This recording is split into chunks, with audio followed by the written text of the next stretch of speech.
Dedicaremos este video a trabajar el problema de la psicología como ciencia, hacer una introducción, plantearnos esto que podríamos concebir como el problema epistemológico de la psicología, como lo tiene que hacer cualquier ciencia, cualquier disciplina, determinar cuál es su objeto, su método, pero también sus aspiraciones, tanto teóricas como prácticas.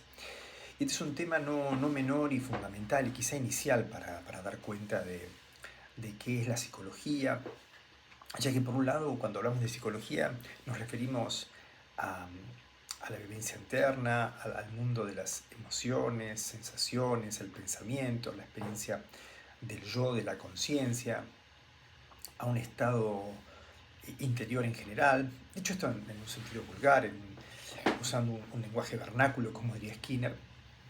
Pero al mismo tiempo, cuando decimos psicología, nos referimos a una disciplina o disciplinas o conjunto de estudios que tienen esta diversidad epistemológica que no le sucede a otras disciplinas como por ejemplo la física, la medicina, la biología.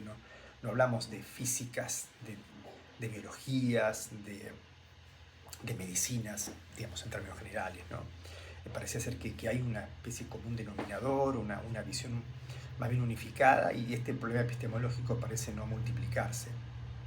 Sí, desde luego que se traza históricamente cuestiones, se determinan cambios, se plantea cuándo llegó, digamos, la concepción moderna de ciencia a establecerse y abordar esas ciencias, ¿no? Desde luego que, supongamos, el modelo aristotélico de ciencia natural para la física solamente es un recorrido histórico, no entiende el mundo tal cual hoy lo comprendemos en términos físicos, por ejemplo, ¿no?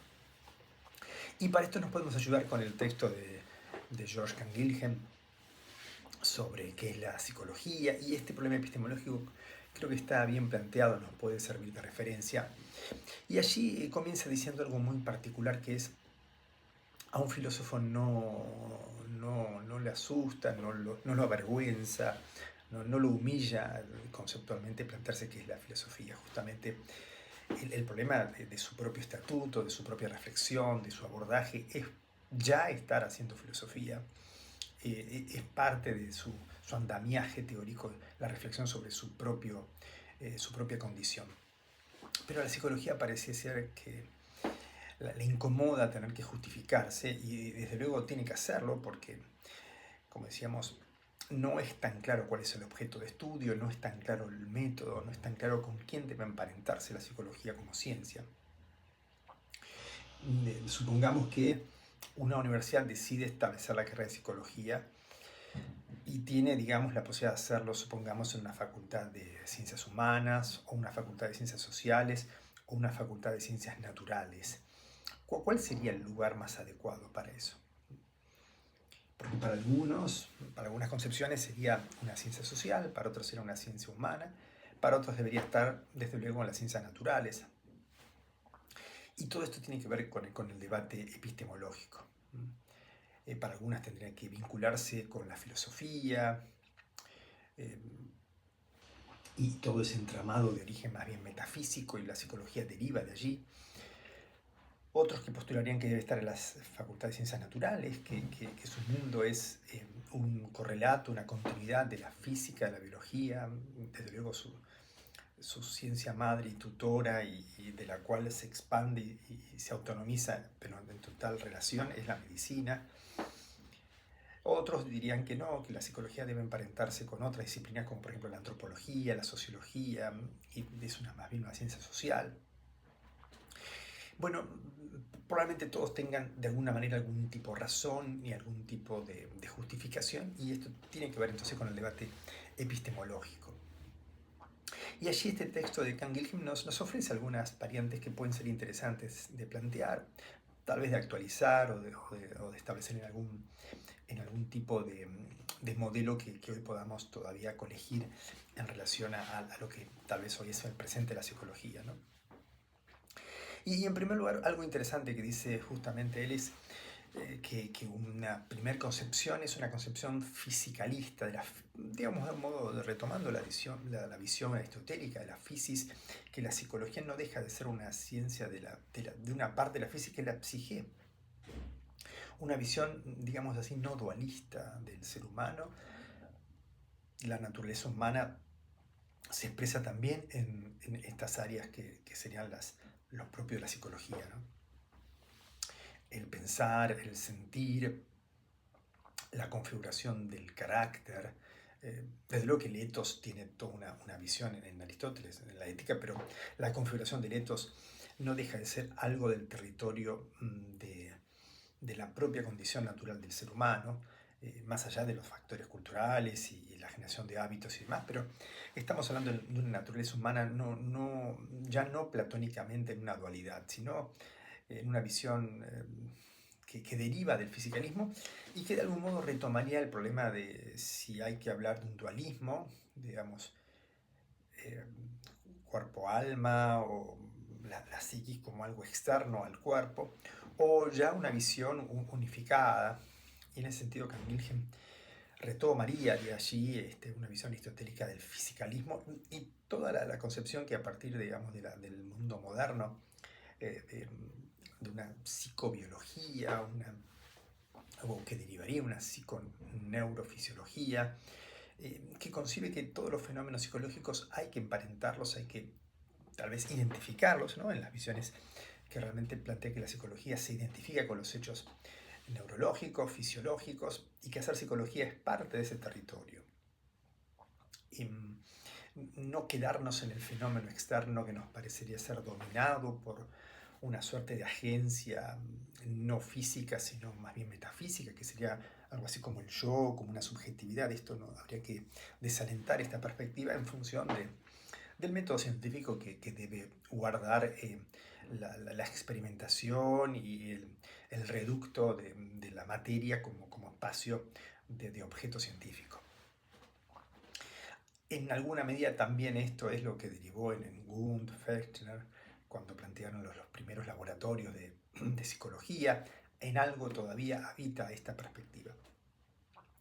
Por otro lado, se propone también Canguilhem conceptualizar, categorizar que ha habido otra visión de la psicología donde aparece el problema del sujeto, ya no solamente estudiar fenómenos emparentados con teorías fisicalistas, sino que aparece un sujeto y un sujeto que debe dar cuenta de cómo capta el mundo, el gran problema de la percepción y por qué el sujeto humano no capta el mundo, digamos, como res extensa en el sentido cartesiano, de Galileo, por qué nos vemos alterados, afectados por los fenómenos básicamente perceptivos, estos radares que tenemos de captar el mundo y que impactan psicológicamente, haciendo que el ser humano cuando experimenta el mundo no experimenta el mundo como una res matemática, sino como un universo sensible.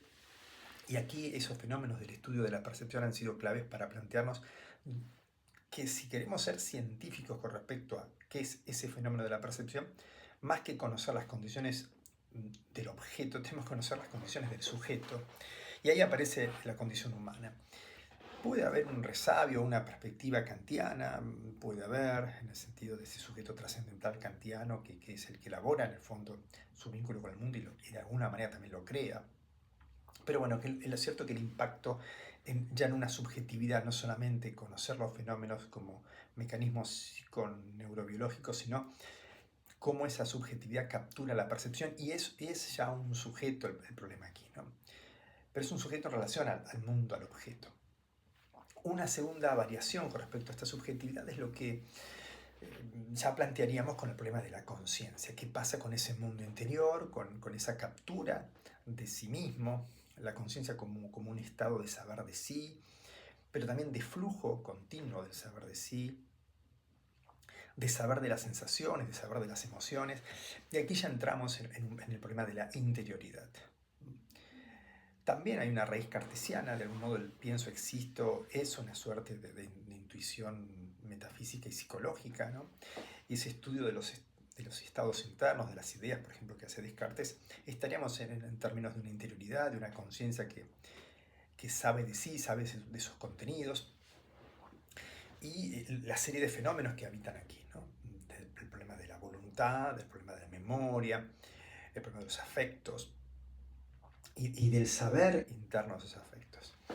esa captación de su subjetividad, de ver el mundo desde una perspectiva. Ese subjetivismo, aquí también podríamos pensar, alguna referencia puede haber a Leibniz, por ejemplo, ¿no? En términos filosóficos, pero en términos psicológicos todo esto también lo encontraríamos, por ejemplo, desde luego en ese gran teórico, filósofo y gran psicólogo pragmático que fue William James. El problema del yo, el problema de la conciencia, el problema de la interioridad es fundamental y crucial aquí.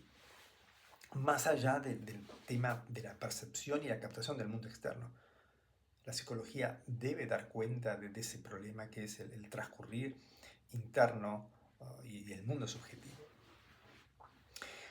Una tercera instancia en toda esta psicología de la subjetividad sería la psicología de la intimidad. No es solamente ahora el tema de la conciencia y de esas facultades de algún modo nucleadas en la conciencia y en un yo que es consciente y que de algún modo arbitra, digamos, desde ese saber de sí, sino algo que aparece desde luego con crucial intensidad y gran novedad en términos de objeto de estudio y de problema epistemológico, que es el problema del inconsciente, de lo inconsciente, de todo aquello que de algún modo es disruptivo, es lapsus, es laguna a la conciencia y que debe ser de algún modo estudiado ya no solamente como interioridad, sino como una especie de intimidad que es no solamente interior, sino totalmente ajena a la propia conciencia. Aquí podemos usar y resonar con la palabra extimidad que propone Jacques Lacan, ¿no? Que lo más propio, un elemento de total intimidad es totalmente ajeno, externo, es una otredad, es el otro, es la alteridad, pero que configura un núcleo estructural para el sujeto. Entonces aquí nos encontramos ya no solamente con una especie de problema material de la psicología, la psicología debe emparentarse con la neurología, la psiconeurobiología, con la endocrinología, ¿no? La psicología ahora tiene que plantearse el problema del sujeto, de un sujeto que, bueno, también será un tema su aparición, su etiología, su origen. Aquí las teorías pueden ser dualistas, pueden ser emergentistas, ¿no? Como por ejemplo el caso de Antonio Damasio, ¿no? Un emergentismo que desde la materia suponga la aparición de esa subjetividad, pero en Damasio podríamos todavía concebir que ese sujeto es parte del orden material, no parece necesitar de una hipótesis metafísica, de algo que se sustrae, es irreductible a la materia. Esa visión emergentista parece querer salvar el problema de irrumpir un dualismo, ¿no? Desde luego en las teorías materialistas hay un intento o de identificación o de reducción, ¿eh? Se reduce todo lo psicológico a lo biológico, o es lo mismo, se identifica. Y esto es importante plantearlo así como problemas epistemológicos, ¿no? Desde luego que las visiones dualistas, más allá del sesgo que puede ser religioso o filosófico, de un alma o de una entidad que trascienda el cuerpo, no deja de ser un problema, digamos, el tema del materialismo y el unicismo o un monismo o el dualismo. Muchas veces en estas cuestiones,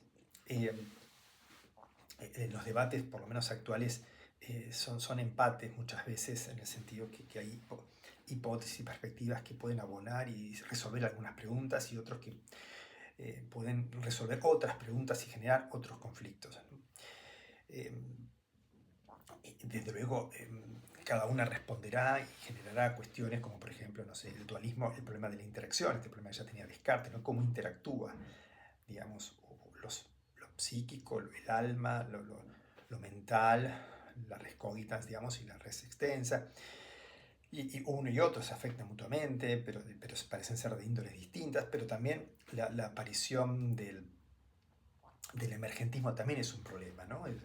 Cómo es que irrumpe algo que en un orden de la materia aparezca otro orden, otra dimensión, ¿no? Esos ejemplos como, digamos, en una molécula de agua, H2O, no hay nada ahí que diga que es lo líquido, ¿no? Pero sumando miles y millones de moléculas aparece la dimensión de la cualidad de lo líquido, algo así como que en cada neurona no hay conciencia, pero que entre muchas y en un dispositivo muy complejo, de algún modo se hace salto, ¿no? Bueno, desde luego aparecen problemas como si la psicología animal y si esto también aparecería, digamos, en el orden animal, el problema de la conciencia. Problema que también hoy ha reaparecido con el tema de la inteligencia artificial, si tiene realmente una agencia, que si puede haber algún momento ese salto, como emergió o habría emergido en el orden natural, por evolución, en el plano, digamos, del orden biológico hasta el orden psicológico, ¿no? Si esto es patrimonio solamente de seres que se organizan con el carbono o también con el silicio, como se suele decir ahora. Lo cierto entonces es que nos encontramos aquí con el problema del estatuto epistemológico de la psicología. Y dejamos fuera de esto, pero tiene que ver desde luego también con la psicología como ciencia, que es el conductismo, que no le interesa tanto, desde luego que le interesa cómo funciona el cerebro y demás, pero no identifica la psicología con los fenómenos cerebrales y psiconeurobiológicos o endocrinológicos, sino las conductas como configuradas por el mecanismo de estímulo-respuesta bajo el horizonte global de la teoría de la evolución, y lo que haría propio a la psicología humana, que es el estudio de la cultura, entendido entonces como aquel ámbito que genera los estímulos, espera las respuestas, eventualmente las condiciona y las vuelve aptas para el desarrollo individual y colectivo. En ese sentido, podríamos pensar que el conductismo, si bien es monista, no es materialista. O sea, la psicología no es materialista, es justamente todo lo contrario, es patrimonio de la cultura y más necesita el soporte físico. Luego no hay otra cosa, no hay un alma, más no hay una mente, palabra prohibida por Watson a sus discípulos. Es lenguaje vernáculo, dice Skinner, seguir usando términos como conciencia, mente, yo, etc. Entonces este panorama de la psicología me parece que lo puede presentar muy bien el texto de Canguilhem. También nos ayuda, digamos, a entender cómo estos debates son contemporáneos, cuánto, por ejemplo, de la psicología cognitiva podría estar emparentada también con esa psicología externa o interna que decía Canguilhem, del sentido externo e interno. Desde luego los debates del conductismo y además los emparentamientos, ¿no? Por ejemplo, psicologías cognitivo-conductuales. Desde luego que también los aportes a una psicología de la intimidad están en las visiones globales de un psicoanálisis que no solamente es de raíz freudiana, también lo podemos encontrar, por ejemplo, en perspectivas incluso más amplias de órdenes antropológicos mayores, entre comillas, como puede ser, por ejemplo, Jung y su teoría del inconsciente colectivo y los arquetipos. Y otro aporte para también mencionar aquí con respecto a esa concepción de la psicología como ciencia, lo tenemos con, bueno, todavía vigente en el sentido de la interrogación y de la pregunta que nos deja formulada ya hace unos 50, 60 años, que es el texto de José Blecher, La psicología de la conducta, donde la palabra aquí conducta tiene un sentido mucho más amplio que la del behavior de Watson, el conductismo. Es una concepción que intenta abarcar distintas cuestiones que no son solamente la del estímulo-respuesta. Palabra, conducta que viene del mundo de la química y que hay que exportarla de allí e importarla al ámbito de la psicología, aceptando que es un uso muy complejo y variado que ha aparecido, ¿no? Desde autores funcionalistas, donde la conducta tiene además de un funcionamiento una finalidad, tiene un carácter simbólico. Autores como Jaspers o como Daniel Lagache, desde perspectivas como la fenomenología o desde el psicoanálisis, incorporan los fenómenos internos, incorporan la intimidad, incorporan el problema de la significación del lenguaje. No es solamente conductas y respuestas, ¿no? Y que solamente con ese registro de conductas y respuestas habría que explicar el resto de fenómenos psicológicos, que es lo que intenta desde luego Skinner.